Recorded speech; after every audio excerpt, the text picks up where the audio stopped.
Bismillahirrahmanirrahim. Assalamualaikum warahmatullahi wabarakatuh, teman-teman kelas 4. Nah, kita tematik belajar di tema 7 ya. Nah, dan kali ini Bunda mau menjelaskan di tema 7, masih di subtema 1 ya, di PB2 ya. Buka teman-teman halaman 21. Nah, kita kali ini akan belajar tentang PKN dan ya lebih fokusnya adalah tentang keragaman, masih tentang keragaman ya teman-teman, karena Indonesia ini kita banyak keragaman yang sangat beragam dan sangat majemuk ya, yang perlu kita pahami. Nah, silakan buka halaman nomor 21. Kita akan bahas tentang menghormati keragaman suku bangsa. Nah, teman-teman garis bawahi ya, yang Bunda jelaskan ya. Suku bangsa adalah bagian dari suatu bangsa. Suku bangsa mempunyai ciri-ciri mendasar tertentu. Ciri-ciri itu biasanya berkaitan dengan asal-usul dan kebudayaan. Ada beberapa ciri yang dapat digunakan untuk mengenal suatu bangsa, suatu suku bangsa, yaitu ciri fisik, bahasa, adat istiadat, kesenian yang sama. Contoh ciri fisik antara lain warna kulit, rambut, wajah, dan bentuk badan. Ciri-ciri inilah yang membedakan satu suku bangsa dengan satu suku bangsa yang lain. Nah, di sekitar kita saja ya, kalau kita telisik lebih dalam, pasti kita terdiri dari beberapa suku yang berbeda-beda. Nah, kita bagaimana cara menghormati keragaman suku bangsa itu? Yang pertama adalah ini, menerima suku-suku bangsa lain dalam pergaulan sehari-hari. Jadi kita harus bersosialisasi dengan mereka, tentunya dengan rasa hormat dan saling menyayangi ya. Tidak boleh saling membeda-bedakan. Nah, itu adalah sikap kita yang harus kita kembangkan. Yang kedua adalah menambah pengetahuan kita tentang suku-suku lain. Nah, artinya kita harus belajar juga tentang ciri-ciri suku bangsa yang lain. Tujuannya apa? Agar kita itu menghargai dan menyayangi juga, karena walaupun suku-suku lain itu berbeda dengan kita, mereka adalah salah satu kekayaan yang dimiliki Indonesia. Yang ketiga, tidak menjelek-jelekan, menghina, dan merendahkan suku yang lain. Ini yang tentunya. Jadi ada 3 hal yang harus kita lakukan ya untuk menghormati suku lain, yaitu yang tadi. Yang pertama adalah menerima suku bangsa lain. Yang kedua, menambah pengetahuan kita tentang suku lain. Dan ketiga adalah tidak menjelek-jelekan atau menghina. Itu yang bisa kita lakukan. Nah, untuk selanjutnya teman-teman buka halaman 24 ya. Nah, tentang memahami keragaman masyarakat Indonesia. Nah, masyarakat Indonesia itu memiliki keragaman juga dalam kehidupan masyarakat. Kita ada yaitu tadi ada adat yang unik, setiap daerah memiliki kebudayaan yang berbeda-beda. Maka yang harus kita lakukan untuk menjaga persatuan dan kesatuan bangsa di tengah-tengah keragaman yang ada adalah di sini ya, teman-teman boleh garis bawahi. Memiliki sikap saling menghormati dan menghargai, mendahulukan kepentingan bersama, memiliki sikap senang membantu dan menolong orang lain. Nah, kalau 3 sikap ini kita laksanakan, insya Allah persatuan akan tetap terjaga. Sampai kapan kita harus menjaga persatuan? Sampai kapanpun, karena kita kan membutuhkan orang lain. Kita harus saling membantu. Nah, halaman 25. Menjawab pertanyaan. Demikian ya teman-teman. Bunda teman-teman bisa lihat di sini. Nah, yang keempat adalah merasa bangga terhadap keragaman suku bangsa daerah yang menunjukkan kekayaan budaya nasional. Jadi, walaupun berbeda-beda, itu termasuk kekayaan yang dimiliki rakyat Indonesia ya. Nah, teman-teman bisa jawab pertanyaan di bawah ini ya. Nah, perhatikan videonya ya. Bunda tidak akan fotokan jawabannya. Nah, yang ke bawah sekarang, faktor penyebab keragaman masyarakat Indonesia. Faktor penyebab keragaman masyarakat Indonesia itu ada beberapa hal. Yang pertama adalah letak strategis wilayah Indonesia. Apa maksudnya? Letak strategis itu adalah letak Indonesia tuh yang bagus, yang menjual. Karena apa? Di antara Samudra Hindia dan Samudra Pasifik. Ini diingat-ingat. Indonesia juga berada di antara benua Asia dan benua Australia. Nah, ini yang membuat Indonesia itu strategis dan mudah dalam mengikuti perdagangan internasional. Nah, karena apa? Kita di tengah-tengah lalu lintas perdagangan dilewatin seperti itu. Nah, untuk yang kedua, kondisi negara kepulauan. Nah, dengan adanya negara kita berbentuk pulau-pulau, ini menyebabkan penduduk yang menempati satu pulau atau sebagian dari satu pulau tumbuh menjadi kesatuan suku bangsa. Jadi setiap pulau bersatu seperti itu dan memiliki kebudayaan sendiri. Nah, itu akhirnya membuat kita beragam atau beraneka ragam kebudayaannya. Yang ketiga, perbedaan kondisi alam. Nah, kondisi alam setiap daerah beda-beda ya. Ada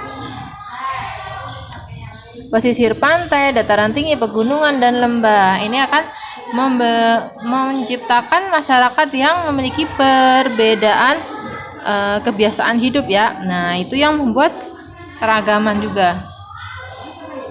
Yang keempat, keadaan transportasi dan komunikasi. Nah, kemajuan dan keterbatasan sarana transportasi dan komunikasi dapat mempengaruhi perbedaan masyarakat. Karena apa? Tentunya transportasi di air dan di darat berbeda ya. Nah, itu menyesuaikan dengan daerahnya. Dengan begitu, kita jadinya bermacam-macam. Alat transportasinya macam-macam. Nah, di Indonesia itu. Yang kelima, penerimaan masyarakat terhadap perubahan. Nah, keterbukaan masyarakat terhadap sesuatu yang baru, baik yang datang dari luar maupun dalam, membawa pengaruh perbedaan masyarakat Indonesia. Nah, pasti dalam satu pulau itu pasti ada orang datang. Nah, orang datang itu biasanya mempengaruhi kebiasaannya. Masyarakat perkotaan relatif mudah menerima orang asing atau budaya lain. Sebaliknya, nah, kalau orang pedalaman itu susah untuk menerima budaya baru dari luar. Nah, itu. Jadi apalagi kalau di kota ya, di kota itu sangat banyak perubahan karena apa? Banyak yang mempengaruhi dan orang-orang itu mudah untuk melakukan perubahan. Seperti itu. Nah, ingat, jadi faktor penyebab keragaman masyarakat Indonesia ada 5 ini ya, yang udah Bunda jelasin tadi. Diingat-ingat poinnya aja. Tadi penjelasannya agar teman-teman paham aja. Ya. Garis bawahi jangan lupa dan dipahami.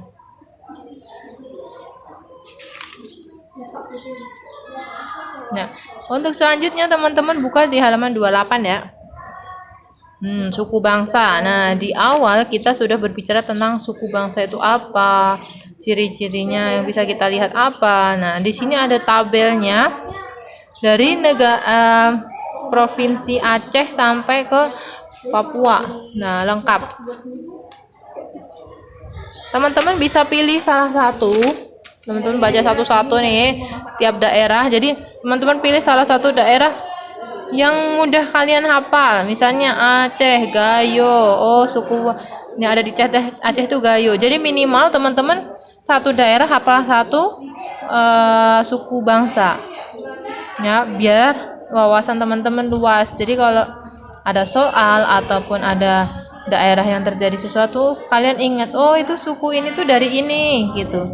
Nah, wawasan itu perlu ya teman-teman. Tadi tujuannya apa? Untuk mengembangkan persatuan dan kesatuan kita. Nah, ini semua ini termasuk kekayaan kita ya, karena ini milik orang Indonesia. Nah, silahkan teman-teman bisa ikutin Bunda. Nah, teman-teman lingkarin yang paling mudah dihafal, hafalkan daerahnya dan suku bangsanya. Sumatera Utara yaitu suku bangsa Batak Toba, Nias, seperti itu. Lingkarin ya agar teman-teman mudah menghafalnya.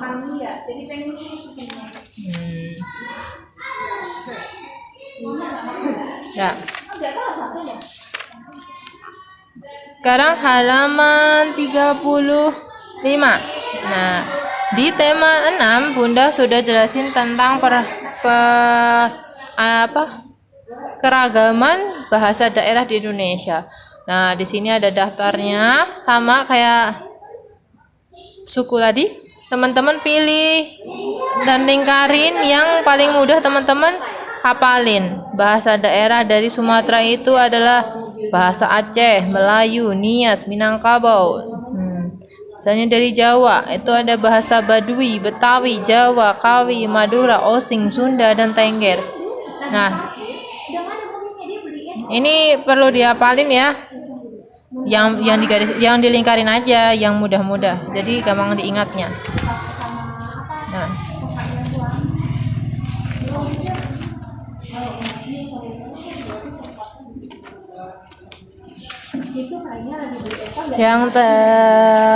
Nih halaman 43 ada keragaman agama di Indonesia. Nih di depan juga udah dijelasin di tema 6 ya.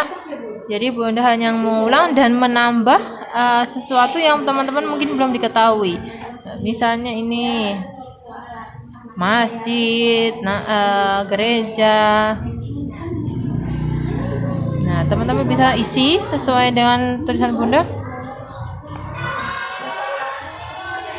Nah, keragaman agama di Indonesia. Nih, keragaman agama di Indonesia antara lain dipengaruhi oleh letak geografis di jalur perdagangan internasional. Karena apa? Letak geografis itu letaknya Indonesia gitu ya. Teman-teman bisa baca lebih lengkapnya ya. Jadi karena kita letaknya strategis, banyak orang lewat, para pedagang asing itu datang ke Indonesia, akhirnya membawa pengaruh. Nah, akhirnya dia selain berdagang juga membawa agama. Nah, Hindu dan Buddha telah dibawa ke Indonesia sekitar abad kedua dan abad keempat Masehi ketika pedagang dari India datang ke Sumatera, Jawa, dan Sulawesi. Nah, salah satu bentuk hasil kebudayaannya adalah Borobudur. Ini adalah bukti bahwa ada agama Hindu di Indonesia dulu. Nah, Islam masuk ke Indonesia pada abad ke-14 melalui pedagang Gujarat dari India. Islam menyebar sampai pantai barat Sumatera dan kemudian berkembang ke timur Pulau Jawa. Seperti itu. Nah, Katolik dan Kristen dibawa masuk ke Indonesia oleh bangsa Portugis dan khususnya di Pulau Flores dan Timor. Sedangkan Kristen Protestan pertama kali diperkenalkan oleh bangsa Belanda pada abad ke-16 Masehi. Nah, teman-teman, di sini ada juga yang menganut agama animisme. Animisme itu maksudnya tidak mempercayai adanya Tuhan. Dia tidak mengenal Tuhan. Dan ada juga dinamisme, yaitu mempercayai atau menyembah batu ataupun pohon besar. Ini adalah kepercayaan orang dulu ya. Ada animisme dan dinamisme. Dan negara memberikan kebebasan bagi semua pemeluk agama untuk menjalankan ibadah sesuai ajarannya masing-masing. Nah, ini udah tercantum pada Undang-Undang 45 pasal 29 ayat 2 ya, teman-teman. Nah, ini silakan yang tulisan Bunda disalin dan dipahami.